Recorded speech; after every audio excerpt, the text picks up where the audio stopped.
Двајца се карат, третиот печали. Оваа народна мудрост се потврди во Штипскиот центар за социјални работи.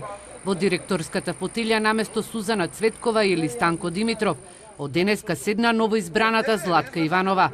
Цветкова минатиот петок како веде директор на оваа институција го одјавила како вработен својот противник Станко Димитров, со што го сместила на списокот за невработени.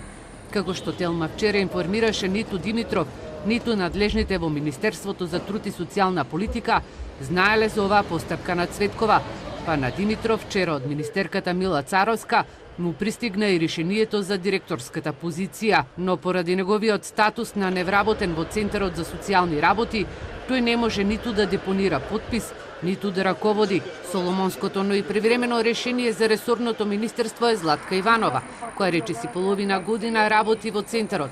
Вчера и денеска во оваа институција врие од инспектори. Најпрвен беа трудовите, а денеска се од управниот инспекторат.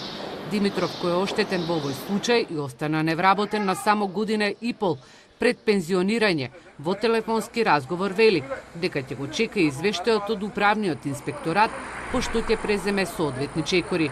Во Штип за прв пат е забележана ваква жестока директорска битка.